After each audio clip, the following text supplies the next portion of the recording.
हाय। आज मैं जो आपसे शुरू करने वाला हूँ टॉपिक, वो एक छोटा सा मैंने प्लान लिया है। ये जो प्रोजेक्ट है ये दिल्ली की प्रोजेक्ट है। और इसमें हम लोग G+4 स्ट्रक्चर्स को हम लोग एनालिसिस करेंगे, डिज़ाइन करेंगे with the help of E tabs. तो सबसे पहले ये आप जो देख रहे हो ये क्या है? ये एक आर्किटेक्चरल ड्राइंग है।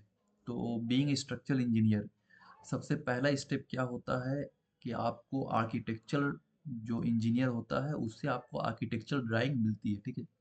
जब आर्किटेक्चरल ड्राइंग मिलती है तो मिलने के बाद फिर उसे आपको थोड़ा और स्टडी करनी है। अब आर्किटेक्चरल ड्राइंग क्या है? तो आर्किटेक्चरल ड्राइंग में वो प्लान होता है, एलिवेशंस होती है, उसके साथ साथ प्रोजेक्शंस होता है, और अगर आपको ज़्यादा नीड है तो आप आर्किटेक्चर इंजीनियर से आप 3D भी मांग सकते हो। तो जब हम बहुत अच्छी तरह से आर्किटेक्चरल ड्राइंग को स्टडी की जाती है, और स्टडी करने के बाद फिर इसी आर्किटेक्चरल ड्राइंग से बीइंग स्ट्रक्चरल इंजीनियर वो क्या करते हैं? तो वो स्ट्रक्चरल फ्रेमिंग प्लान बनाते हैं, और स्ट्रक्चरल फ्रेमिंग प्लान से फिर सेंटर लाइन प्लान बनाई जाती है, और उसी सेंटर लाइन प्लान को सॉफ्टवेयर में, जिस सॉफ्टवेयर में भी आपको डिज़ाइन करनी है, आइदर ई टैब्स में डिज़ाइन करनी है, स्टैट प्रो में डिज़ाइन करनी है, मिडास जनरल में डिज़ाइन करनी है, जिस सॉफ्टवेयर में भी उसमें इंपोर्ट की जाती है और डिज़ाइन की जाती है। तो ये जो हम लोग डिज़ाइन करेंगे वो with the help of E tabs, ठीक है। तो देखिए ये क्या है? ये एक आर्किटेक्चरल प्लान है। क्लियर? तो सबसे पहले इसमें आप देख लो, ये एक लिविंग रूम है जिसकी साइज क्या है? 5.25 मीटर में है। 5.25 इंटू 5 मीटर की एक लिविंग रूम है। यहाँ पे एक टॉयलेट है जो 1.50 मीटर इंटू 2.45 मीटर की टॉयलेट की साइज है। यहाँ पे भी सेम टॉयलेट की साइज है। यहाँ पे एक मास्टर बेडरूम है जो 3.65 इंटू 4.45 मीटर की मास्टर बेडरूम है। यहाँ पर भी एक बेडरूम है जिसकी साइज 3.05 इंटू 3.65 मीटर की है। यहाँ पर एक किचन है जो 2.75 इंटू 3.65 मीटर की है, और यहाँ पर एक बालकोनी है। तो सबसे पहले इसे हम लोग क्या करेंगे? इससे हम लोग स्ट्रक्चरल फ्रेमिंग प्लान बनाएंगे, ठीक है। तो स्ट्रक्चरल फ्रेमिंग प्लान बनाने के लिए सबसे पहले आपको क्या करना पड़ेगा? आपको जाओगे यहाँ पर, देखो यहाँ पर आप जाओ, ठीक है। यहाँ पे जाने के बाद यहाँ पर आपको अपनी तरफ से कुछ भी लिख देना। अपनी तरफ से मतलब जो स्ट्रक्चर फ्रेमिंग प्लान के लिए है, तो यहाँ पे आप लिख दो structural framing plan line. Clear? करने के बाद इसे क्लोज कर देना है। क्लोज करने के बाद यहाँ पर आपको जाना है। यहाँ पे देखना, देखिए स्ट्रक्चरल फ्रेमिंग प्लान ये है। तो यहाँ पर आप क्लिक करो। अब यहाँ से हम लोग स्ट्रक्चरल फ्रेमिंग प्लान बनाते हैं। तो यहाँ लाइन पे जाना है, लाइन पे क्लिक करो, और यहाँ से इसी के ऊपर जितने भी बाहर आउटर लाइन है उसे ही लेनी है। जितने भी आउटर लाइन है उसे लेनी है। तो यहाँ से हम लोग बनाना शुरू करते हैं। तो पहले यहाँ पर ये करो, देखो यहाँ से यहाँ आ गए हम लोग। जितने भी आउटर लाइन है पहले उसे ले लेते हैं हम लोग।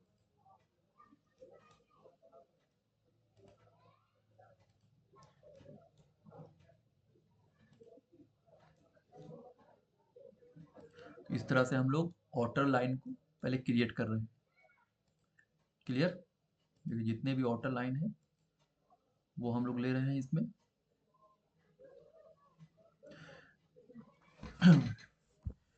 अब यहाँ पर देखो, यहाँ पर क्या होगा कि अगर आप यहाँ पे दोनों लाइन ले रहे हैं तो फिर दोनों इनर भी आ जा रहा है, आउटर भी आ रहा है। आपको लेना है क्या? सिर्फ आउटर। तो यहाँ पर सिर्फ हम लोग आउटर को ले रहे हैं, ठीक है। आउटर को लेने के बाद ये वाली लाइन को आपको डिलीट कर देना है। क्लियर? वो बाद में फिर आप उसको ज्वाइन कर सकते हो। फिर यहाँ से भी एक लाइन लेनी है, सिंगल लाइन लेनी है सिर्फ। आइदर आप इसे आउटर मानो या इसे आउटर मानो, कुछ भी, हम लोग इसे ही लेके चलते हैं ना। ये भाई ये लाइन को हम लोग आउटर लेके चल रहे हैं। वो पूरी लाइन ले लो तो उसमें थोड़ा सा आपको कंफ्यूजन नहीं होगा ज़्यादा। तो इस तरह से एल इंटर से लाइन से आप आउटर लाइन हम लोग ले लेते हैं। जहाँ जहाँ भी है वो सिंगल लाइन एक लेनी है आपको, सिर्फ आउटर लाइन की।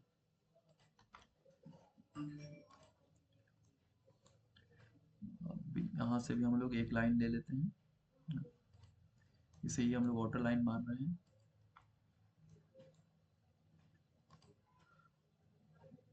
इस तरह से यहाँ पे भी एक लाइन, दो लाइन है, बस एक लाइन आपको लेनी है, ठीक है। इस तरह से इसे भी हम लोग पूरा यहाँ तक ले लेते हैं,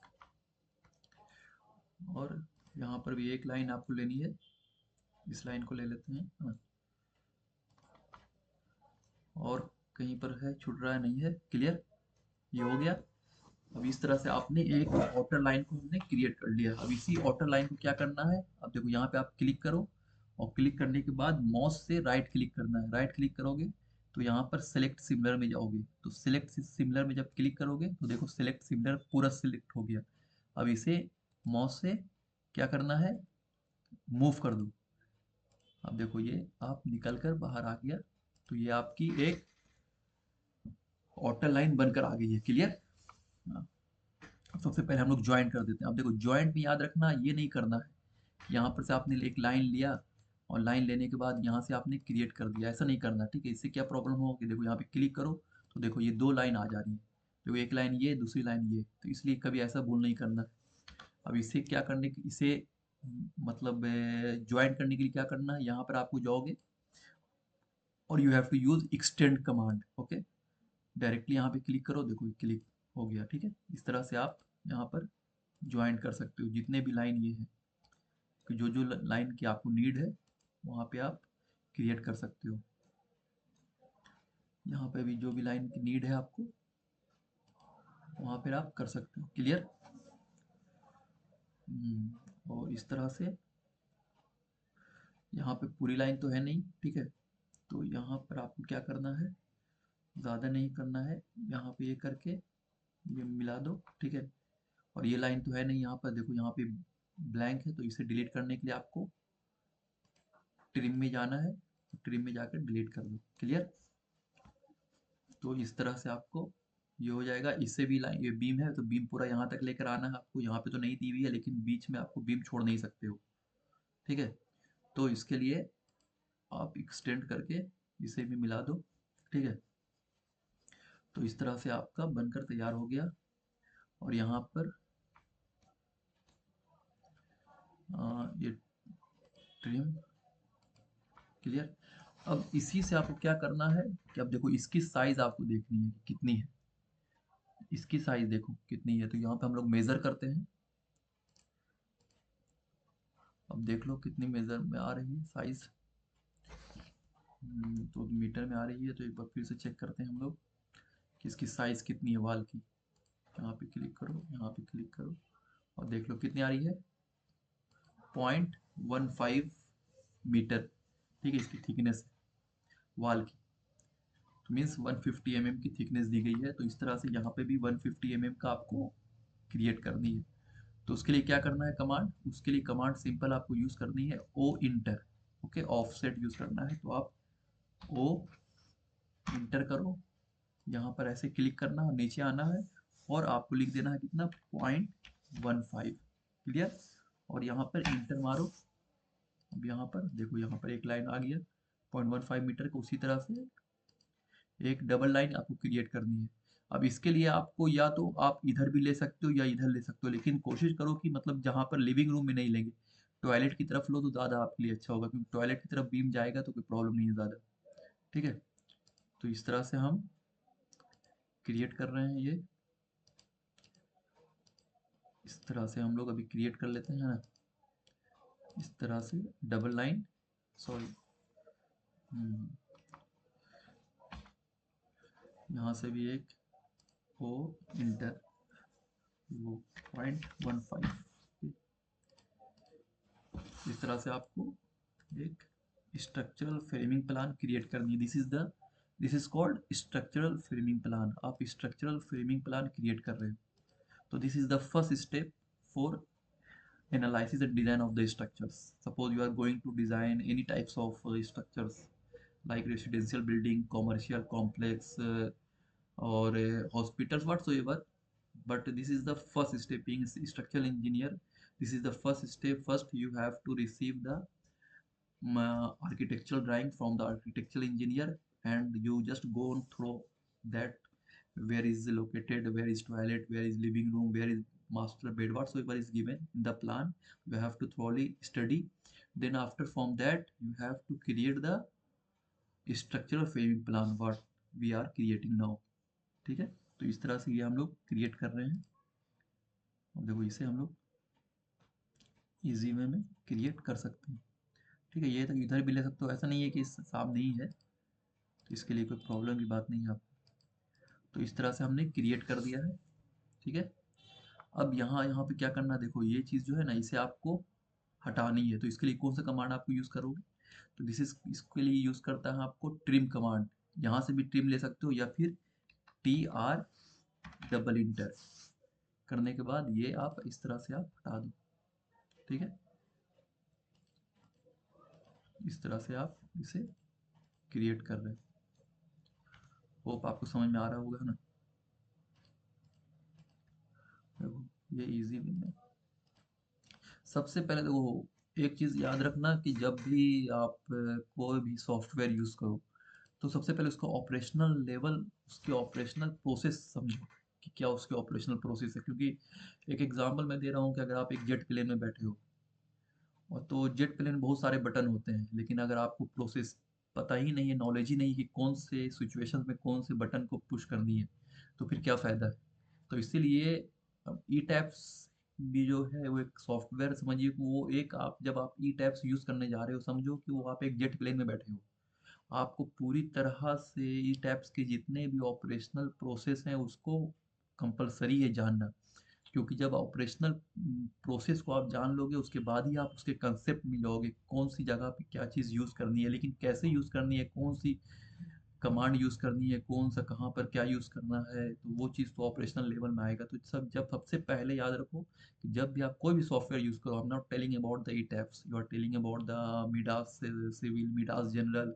if you are using SAP 2000, you are using SAFE, you are using ETAPS, you are using STAT Pro, either you are using AutoCAD, so you have you should have knowledge about the process and command in which situation you are using that thing। okay, तो इस तरह से हम लोग सबसे पहले इसे create कर रहे हैं। तो बहुत अच्छी इजी वे में हम लोग क्रिएट कर सकते हैं। इस तरह से हम लोग यहाँ पर हमारा centre sorry structural framing plan बनकर तैयार हो गया है ऑलमोस्ट। तो इस तरह से हम लोग स्ट्रक्चरल फ्रेमिंग प्लान हम लोगों ने क्रिएट कर लिया है। ओके, अब नेक्स्ट स्टेप क्या है, अब ये आपका नेक्स्ट स्टेप है, इसी स्ट्रक्चरल फ्रेमिंग प्लान से आपको सेंटर लाइन प्लान क्रिएट करनी है, क्योंकि यही सेंटर लाइन प्लान को आपको इंपोर्ट करनी है सॉफ्टवेयर में एनालिसिस एंड डिज़ाइन के लिए। ठीक है, सबसे पहले हम लोग मॉडलिंग करते हैं, मॉडलिंग करने के बाद फिर एनालिसिस करते हैं, फिर डिज़ाइन करते हैं। तो ये जो होती ये है स्ट्रक्चरल फ्रेमिंग प्लान। अब इसी स्ट्रक्चरल फ्रेमिंग प्लान से हम लोग सेंटर लाइन प्लान क्रिएट करेंगे और इसी सेंटर लाइन प्लान को हम लोग इंपोर्ट करेंगे ये टैब सॉफ्टवेयर में और वहाँ मॉडलिंग करेंगे। मॉडलिंग करने के बाद फिर एनालिसिस करेंगे और डिज़ाइन करेंगे। ठीक है, तो आई होप यहाँ तक आपको समझ में आ गया होगा। अब देखो इसमें क्या है नेक्स्ट, अब यहाँ से सेंटर लाइन प्लान आपको बनानी है। ठीक है, तो यहाँ पे डिस्टेंस देखो कितनी डिस्टेंस है इस वाल की, आपको पता है कि 0.15 मीटर। एक बार आप मेजर भी कर सकते हैं कंफर्मेशन के लिए। ठीक है, देखो 0.15 मीटर। ओके, तो पॉइंट, अब सेंटर लाइन बनानी प्लान बनानी है तो मतलब इसका हाफ आपको लेके चलना है, तो 0.15 मीटर को डिवाइड करो आप कितने से, तो 2 से डिवाइड करो, कितनी आएगी। तो I am just using my engineering calci, you can also use 0.15 divided by 2। Okay, तो इस तरह से 0.075 इसकी हाफ हो गई। तो यहाँ से हमको सेंटर लाइन प्लान लेनी है। तो उसके लिए भी क्या करेंगे हम लोग, यहाँ पर एक नया लाइन लेने के लिए लेयर प्रॉपर्टीज में आप जाओ, यहाँ पर क्लिक करो एंड न्यू। न्यू क्या करना है कि structural centre line plan. Clear, यहाँ पर देखो कहाँ पर है, देखो स्ट्रक्चरल सेंटर लाइन प्लान है, इसकी कलर चेंज कर दो, इससे आपको थोड़ा सा ये होगा। कलर हम लोग येलो लेकर चलते हैं। ओके, अब यहाँ से हमने येलो ले लिया है। अब यहाँ से आपको क्रिएट करनी है। देखो, कितनी डिस्टेंस, 0.075। यहाँ से हम लोग सेंटर पे लेकर चलते हैं, ठीक है ना। तो इस तरह से अभी चाहो तो आप यहाँ पे भी छोड़ सकते हो, या चाहोगे तो आगे बढ़ा के बाद में ट्रिम कर लेते हैं। पहले हम लोग क्रिएट कर लेते हैं जितना जल्दी हो सकेगा ना। तो उस तरह से यहाँ से भी 0.075 इस तरह से हम लोग यहाँ पर क्रिएट कर रहे हैं, है ना। और देखो यहाँ पे भी आप यूज़ कर सकते हो। अगर एक बार आपने लाइन कमांड यूज़ किया, दोबारा यूज़ करना तो बस स्पेस दाब दो। स्पेस दाब दोगे वो कमांड ऑलरेडी एक्टिव हो जाएगा। तो हमने एक बार यूज़ किया 0.075।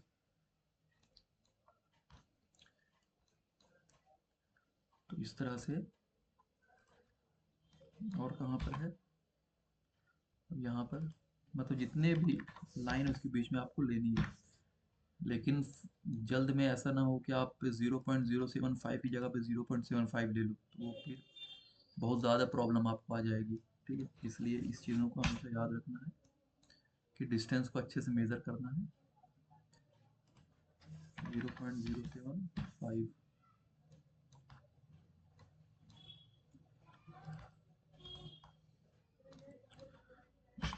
फिर कहाँ पर है ये, आपकी एक लाइन ये है, इसे भी क्रिएट करनी है 0.075। तो इस तरह से हम लोग और अब यहाँ पे आपको लेकर चलनी है। तो 0.075 लेकर चलना है। और भी कहीं पर है 0.075। बाद में हम लोग ट्रिम कर लेंगे, ठीक है ना। अभी आपको अजीब सा लगता होगा देखने में, लेकिन एक बार आप देख लो तो फिर देखना कितने अच्छे से बनकर रेडी हो जाएगा। तो आपको भी लगेगा आप आपने जो जो भी टाइम दिया है वो हेल्पफुल है आपके लिए।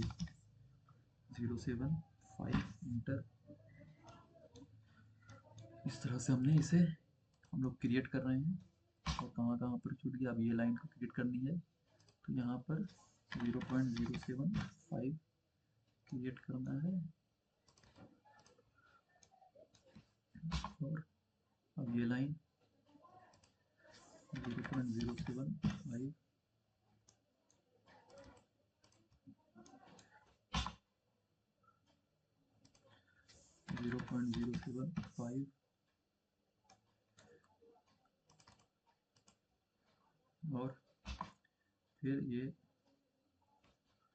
यहाँ पर से भी एक 0.075। तो इस तरह से हम लोग इस लाइन को भी क्रिएट कर दिया। ऑलमोस्ट हमारा रेडी हो गया है ना। 0.075, सॉरी मैंने गलत कर दिया था, 0.075 इंटर। तो इस तरह से हमारा रेडी। लास्ट लाइन ये बच रहा है हमारा, इसे लेनी है 0.075 एंड ये आपका बनकर रेडी। ठीक है, क्लियर। तो हर तरह से हमने ले लिया। अब इसे क्या करना है, कुछ नहीं करना है, बस सीधा आप यहाँ से इस पर क्लिक करो, राइट क्लिक करो माउस का, सिलेक्ट सिमिलर में जाओ, जो जो सिलेक्ट हुआ है, और इसे बस मूव कर दो। मूव करके ले आओ बाहर। अब देखो ये आपका मतलब आपने स्ट्रक्चरल फ्रेमिंग प्लान से आपने सेंटर लाइन प्लान बना ली है। ठीक है, अब इसको थोड़ा सा आपको सही करना है जहाँ जहाँ पर ये है। अब देखो ये लाइन और ये लाइन मैच होगा, ये लाइन की ज़रूरत ही नहीं है, तो इस लाइन को आप डिलीट कर दो। ठीक है, अब ये दोनों लाइन को आपको बनानी है, तो क्या करोगे आप, उसके लिए कुछ नहीं करना। यहाँ पे देखो कमांड क्या है, फिलेट। क्लिक करो, यहाँ पे क्लिक करो, यहाँ पे क्लिक करो, आपका बनकर रेडी हो गया। क्लियर। तो ये सब चीज़, यही this is called operational process, operational level. तो जब आप ऑपरेशनल लेवल अच्छे से समझोगे तभी आप अच्छे से यूज़ कर सकते हो कोई भी सॉफ्टवेयर। अब देखो इसे ये करना है, तो मैंने क्या बताया था आपको, एक्सटेंड यूज़ करनी है। तो यहाँ पे आप जाना है एक्सटेंड पे क्लिक करो, यहाँ से क्लिक हो गया, यहाँ से भी क्लिक कर दो। अब इसे आपको हटाने के लिए क्या करोगे आप, कुछ नहीं, बस ट्रिम पे जाओ, ट्रिम से यहाँ से भी, ट्रिम से भी, यहाँ से भी हो गया, है ना। उसी तरह से ये भी ट्रिम, जितने भी पहले ट्रिम है उसे आप हटा दो, जो आपको ट्रिम यूज़ करनी है, जितने भी हम लोग ट्रिम यूज़ करना चाह रहे हैं उसको आप हटा दो, ठीक है। और कहीं पर देख लो, इस तरह से ये भी हट जाएगा, है ना। और कहाँ पर है, ये है, ये भी हट जाएगा। इस तरह से हमारा सेंटर लाइन प्लान बनकर रेडी हो गया है।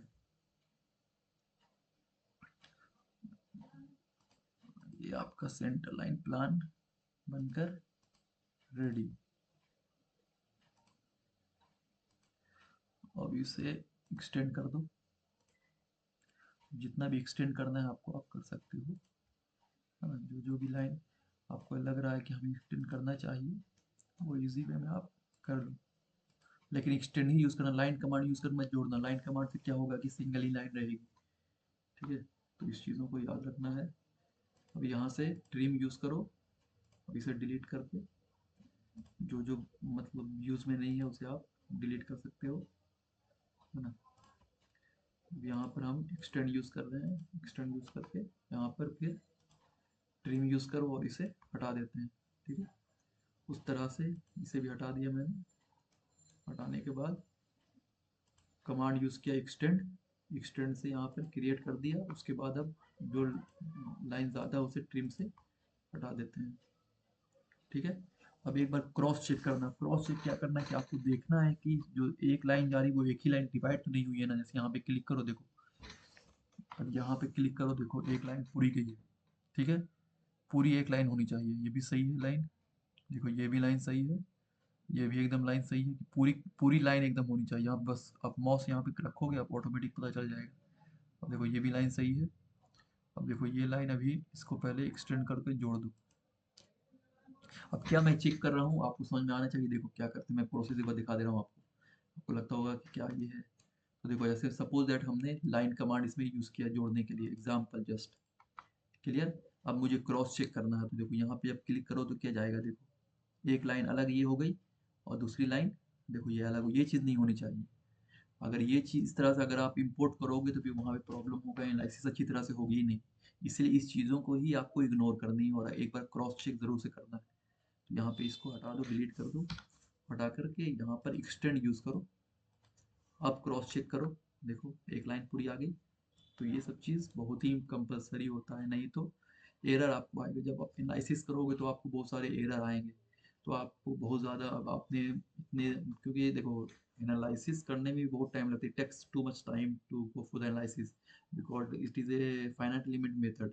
with the help of finite limit method you are going to analysis any types of structures. so अगर आप नहीं करोगे अच्छी तरह से, एक एक पॉइंट को नहीं देखोगे, मतलब अच्छे से नहीं देखोगे कहाँ पे ऑब्जर्व, देखो बीइंग ए स्ट्रक्चरल इंजीनियर क्या है कि आपको कैच करनी है चीज़ों को, आपको अपने माइंड को एक्सप्लोर करना, हर जगह पर हर एक स्टेप्स में आपको देखना है कि कहाँ पर गलती हो रही है, किस जगह पर आपको मतलब क्या चीज़ प्रोवाइड करनी है, मतलब पूरी तरह से एकदम आपको, मतलब समझो कि तीसरी आँख खोल देनी है जब आप किसी भी स्ट्रक्चर्स को आप डिज़ाइन कर रहे हो। तो हम समझो कि आपको एकदम पूरी तरह से कंसंट्रेट होकर के ही एनालिसिस मॉडलिंग करनी है, एनालिसिस करनी है, डिज़ाइन करनी है। क्योंकि समझो कि एक तरह से स्ट्रक्चरल इंजीनियर को कहा जाता है क्या, इंजीनियरिंग फील्ड में से डॉक्टर कहा जाता है, ठीक है ना। क्योंकि अ, पूरी तरह से आप सेफ्टी दे रहे हो। अब आप 100 फ्लोर्स की किसी भी स्ट्रक्चर्स को एनालिसिस करके डिज़ाइन कर रहे हो, अब 100 फ्लोर की जो आपने डिज़ाइन किया है, तो उसके डिज़ाइन करने के बाद जब वो कंस्ट्रक्शन में जाएगा, गुड फॉर कंस्ट्रक्शंस के लिए जाएगा, तो वो चीज़ जब बनकर तैयार हो जाएगी तो उसमें लोग रहेंगे, तो उनकी भी तो लाइफ को आपको देखनी है। तो इसलिए बहुत ही अच्छी तरह से कंसंट्रेट होकर के हर एक स्टेप्स को जान करके ही एनालिसिस एंड डिज़ाइन की जाती है। तो इस चीज़ों को माइंड में याद रखना, क्लियर। तो आई होप अब इसे हम लोग जोड़ेंगे, तो एक्सटेंड कमांड यूज़ करो। एक्सटेंड कमांड हमने यूज़ कर लिया है, बस चेक कर लो और सब सही है हमारा, ये भी सही है। ये भी सही है, ये भी सही है, ये भी सही है। Clear, everything is okay. अब हमें क्या करना है, अब इसे सेव कर लो, दूसरे में सेव करना है, ठीक है ना। इस चीज़ों को क्या करना है आपको, दूसरे में। अब देखो कैसे, एक चीज़ याद रखना कि जब भी अगर ऑटो कैड में आपको सिलेक्ट करनी है किसी चीज़ को तो नीचे से सिलेक्ट करना। क्लियर, और अगर ई टैब में सिलेक्ट करनी है तो टॉप टू बॉटम, लेकिन ऑटो कैड में बॉटम टू टॉप। क्लियर, तो हमने इसको सिलेक्ट कर लिया। सिलेक्ट करने के बाद नेक्स्ट अलग से खोल लो एक, यहाँ पे हमने खोल लिया, ठीक है। अब यहाँ पर जो हमने सिलेक्ट किया है फिर से सिलेक्ट करते हैं इसे, कॉपी करना है, कॉपी करके यहाँ पर आपको पेस्ट कर दो। अब देखो यहाँ पे पेस्ट हो गया। अब पेस्ट करने के बाद यहाँ पर आपको एल इंटर मारना और यहाँ पर 0,0,0 करके इंटर मारो, ठीक है।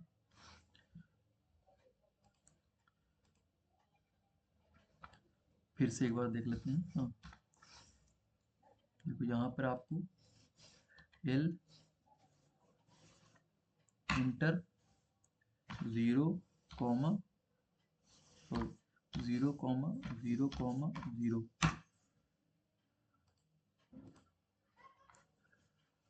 अब यहाँ पर हम लोग जो भी सिलेक्ट हुआ है ये चीज़, ठीक है ना, ऑलरेडी ये चीज़ सिलेक्ट है। अब इसमें इसको सेव करते हैं हम लोग। तो यहाँ पर सेव एज में जाओ, सेव एज में जाते हैं। सेव एज में यहाँ पर आपको जो भी नाम दे देना है, अब दे दो इसे, कौन सा, प्रोजेक्ट 1, और इसे सेव करना है ऑटो कैड DXF फाइल में। जहाँ पे भी सिलेक्ट करना है आपको, डेस्कटॉप पे करना है, अपने डेस्कटॉप पे क्लिक कर दो एंड सेव कर दो। क्लियर, अब सेव करने के बाद इसे बंद कर देना है, नो कर दो। अब आपको ई टैब्स में जाते हैं हम लोग, चलो अब ई टैब्स में, अब यहाँ से हम लोग ई टैब्स में जाते हैं। अब देखो ई टैब्स कहाँ गया हमारा, ई टैब्स का, ई टैब्स, यस, ई टैब्स को ओपन करते हैं, ठीक है।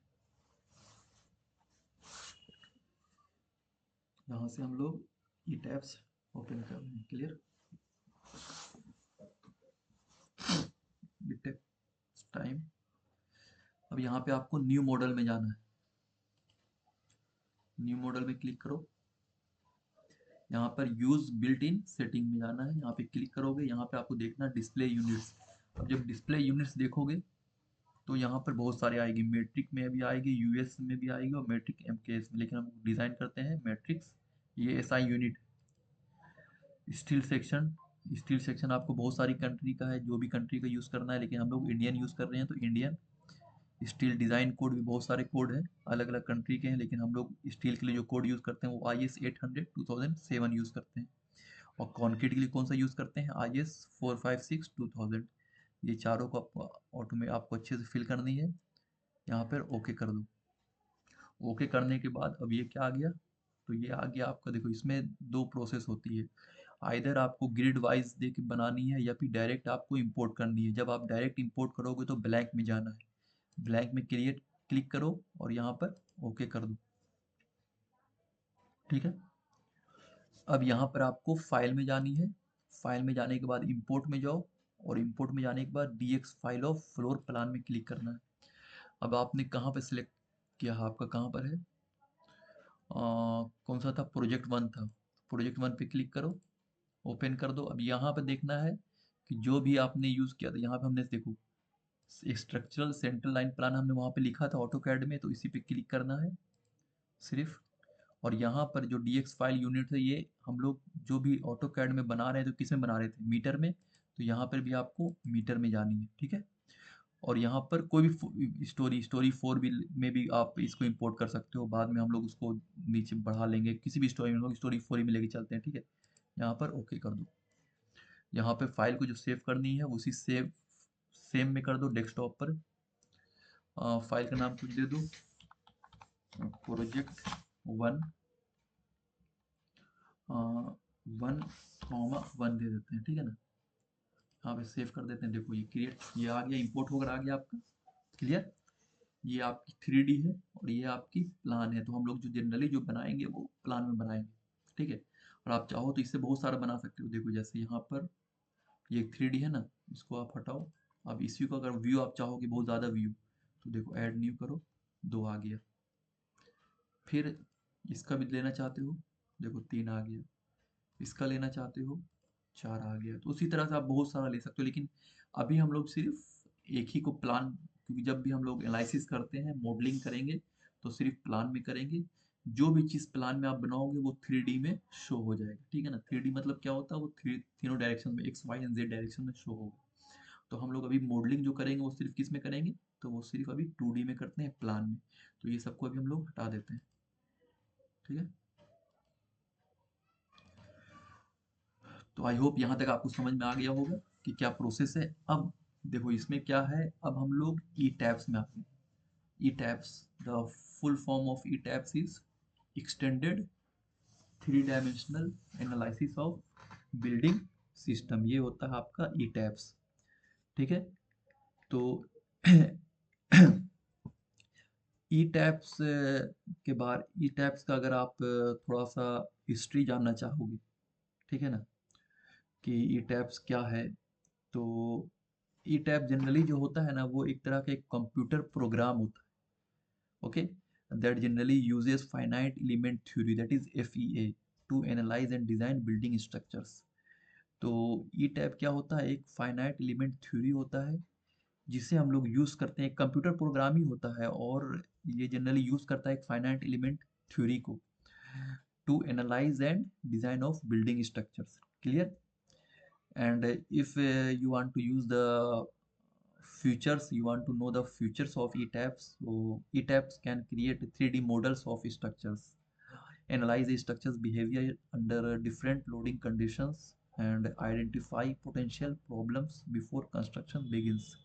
मतलब इसमें हम लोग 3D मॉडल भी क्रिएट कर सकते हैं, उसके साथ इसमें हम लोग अप्लाई करते हैं लोड को, और लोड को क्रिएट करने के बाद वो हम लोग देखते हैं कि स्ट्रक्चर सेफ है कि नहीं।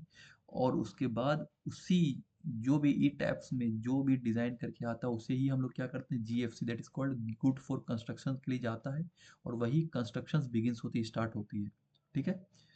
अब ई टैप्स का यूजेस कहाँ है, तो आप बहुत ही important word I am just going to tell you that, कि it is generally used in the Burj Khalifa, that is located in Dubai. It was used to create the mathematical model for the Burj Khalifa, the world tallest building. दुनिया की जो सबसे tallest building बनी है, बुर्ज खलीफा, उसकी mathematical model को create करने के लिए ई टैब्स को यूज़ किया गया है। क्लियर। तो आप समझ सकते हो कि कितनी अच्छी चीज़ इसमें, मतलब ई टैब्स जानने का। और आप कह सकते हो कि सबसे पहले किसने कंसीव्ड किया था आइडिया ई टैब्स का, तो डॉक्टर एडवर्ड एल विल्सन, ए स्ट्रक्चरल इंजीनियरिंग प्रोफेसर, वो थे जो, मतलब कैलिफोर्निया यूनिवर्सिटी के थे। उन्होंने ही कंसीव्ड किया था एक आइडिया ई टैब्स का इन द अर्ली ऑफ 1970, 1970 में उन्होंने एक आइडिया को कंसीव किया था ई टैब्स का। कौन से प्रोफेसर थे, तो वो professor doctor Edwards L Vinson. Clear. तो इस तरह से आप समझ सकते हो कि डिफरेंट डिफरेंट क्या क्या यूज़ था और क्या क्या ये है।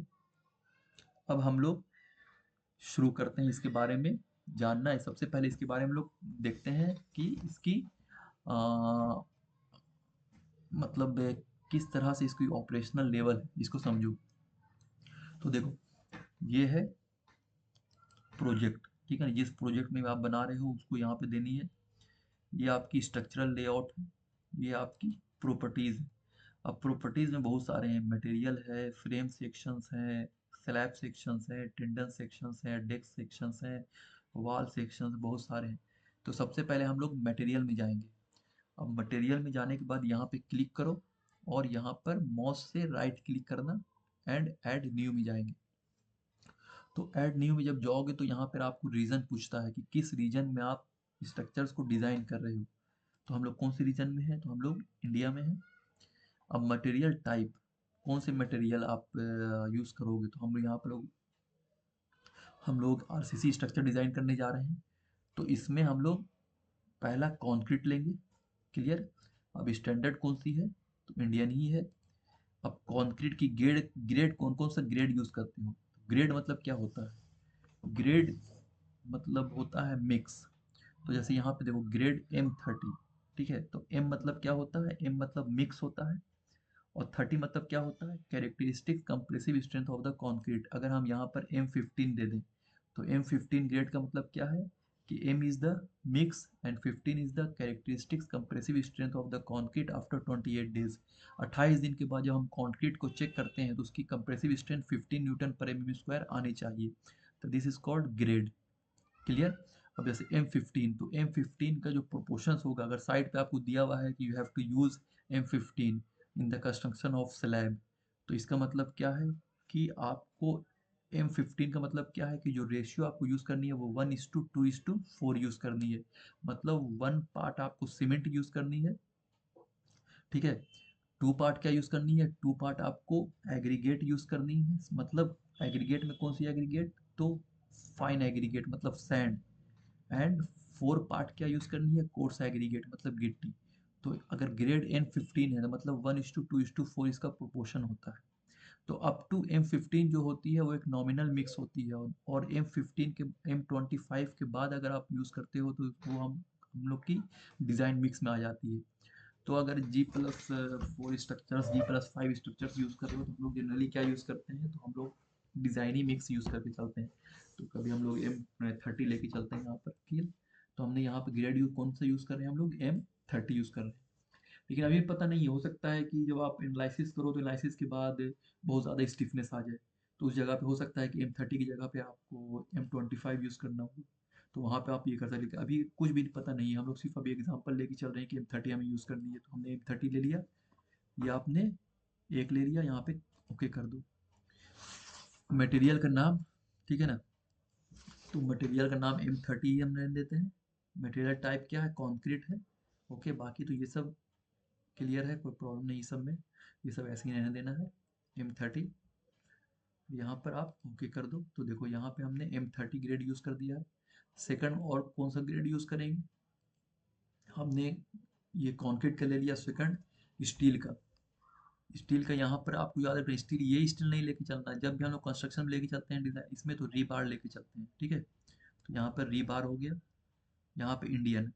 अब यहाँ पे दो है देखो, HYSD, ये भी क्या है, तो ये भी स्टील की ग्रेड। तो जनरली नॉमिनली जो कंस्ट्रक्शन में यूज होता है वो HYSD, high yield strength deformed बार, ग्रेड 415 भी यूज कर सकते हैं हम लोग, और 500 भी यूज करते हैं। तो हम लोग दोनों को लेके चलते हैं, एक बार में हमने ग्रेड 415 को ले लिया, ओके कर दो। HYSD 415 लेके चलते हैं, ये बार इसे हम लोग ओके कर देते हैं। एक बार और यूज करते हैं, दूसरा ग्रेड 500 लेके चलते हैं, ठीक है ना, इसे भी ओके कर दो, ओके कर दो। तो इस तरह से हमने M30 ग्रेड ऑफ कंक्रीट लिया है, और हाई यील्ड स्ट्रेंथ डिफॉर्म्ड बार 415 लेके चल रहे हैं, और 500 यूज कर रहे हैं। वैसे चार होता है, देखो मैं दिखा देता हूँ, 250 भी होता है, देखो 250 भी होता है, 415 भी होता है, 500 भी, 550। This is the tensile strength of the steel. मतलब 250 न्यूटन पर एम स्क्वायर स्टील की टेंसाइल स्ट्रेंथ है। तो अभी जो हम लोग यूज़ कर रहे हैं 415 एंड 500 यूज़ कर रहे हैं, ओके। तो इस तरह से हमने यहाँ पर मटेरियल हमने पुट कर दिया, क्लियर। अब सेकंड में हम लोग क्या यूज़ करेंगे, अब सेकंड में हम लोग फ्रेम सेक्शन में जो, अब फ्रेम सेक्शन में हमें कॉलम एंड बीम को क्रिएट करनी है, साइज लेके चलनी है। तो फ्रेम सेक्शन में जाएंगे, यहाँ पे राइट क्लिक करो, ऐड न्यू फ्रेम में जाएंगे, यहाँ पर कॉन्क्रीट रेक्टेंगुलर ही है, यहाँ पे क्लिक करके कॉन्क्रीट रेक्टेंगुलर एंड ओके कर दो। अब यहाँ पे प्रॉपर्टी नेम हम लोग सबसे पहले बीम लेकर चलते हैं, ठीक है ना। तो यहाँ पर आप बीम दे दो, बीम लिख दो, बीम। बीम की साइज क्या लेके चलते हैं हम लोग, बीम की साइज हम लोग ले लेते हैं, कितना लेके चलें, 300 × 600 mm का बीम लेके चलते हैं। अभी हम लोग को पता नहीं है, लेकिन एग्जाम जस्ट हम just taking the example, may be safe हो जाए, नहीं सेफ होगा तो कोई बात नहीं है। अब इसमें ग्रेड कौन सा यूज़ कर रहे हैं हम लोग, तो M30 हमने लिया, M30 यूज़ करेंगे। मटेरियल में क्लिक करो और यहाँ पर M30, क्लियर। यहाँ पर डेप्थ कितनी है, तो डेप्थ ये हमेशा बीम की डेप्थ ज़्यादा होती है, तो 600 mm की यहाँ पे डेप्थ है। यहाँ पे हमने 600 ले लिया, एंड यहाँ पे हमने 300 ले लिया, एंड यहाँ पे जो मॉडिफाई शो रीबार में, ठीक है ना, हम लोग अभी बीम की डिज़ाइन कर रहे हैं, तो यहाँ पर बीम पे क्लिक करनी है। अब यहाँ पे लॉन्गिट्यूडनल बार एक होती है और एक क्या होती है, तो एक कन्फाइनमेंट बार होती है। तो अब इसे आपको क्या इससे क्या मतलब है कि इसमें आपने यहाँ पे आपने देखा कि यहाँ पे आपने कौन सा यूज़ किया है, तो यहाँ पे आपने दो यूज़ किया, ठीक है ना। एक कौन सा यूज़ किया था, लॉन्गिट्यूडनल बार के लिए हम लोग लेंगे जो सबसे मैक्सिमम हम लोग एक चल रहे हैं, तो HYSD 500, एंड कन्फाइनमेंट के लिए 415। इसी दो तरह के स्टील हम लोग यूज़ कर रहे हैं। लॉन्गिट्यूडनल मतलब क्या हो गया, ये इस तरह से स्टील हमने यूज़ करेंगे, और कन्फाइनमेंट मतलब इस तरह से ही करेंगे, ठीक है ना। मतलब जो वर्टिकल डायरेक्शंस में लेके चल रहे हैं, that is called longitudinal bar, and confinement मतलब हॉरिजॉन्टल में, तो उसी तरह से हम लोग स्टील लेके चलते हैं। अब यहाँ पे top bars and bottom bars, ये क्या है, कवर है। कवर क्या होता है कि जब भी आप आपने देखा होगा रेनफोर्समेंट में, तो सबसे पहले शटरिंग होती है। शटरिंग होने के बाद उसके ऊपर हम लोग स्टील बिछाते हैं, तो शटरिंग और स्टील के बीच जो गैप होती है नीचे से, दैट इज कॉल्ड, उसे हम लोग कवर कहा जाता है।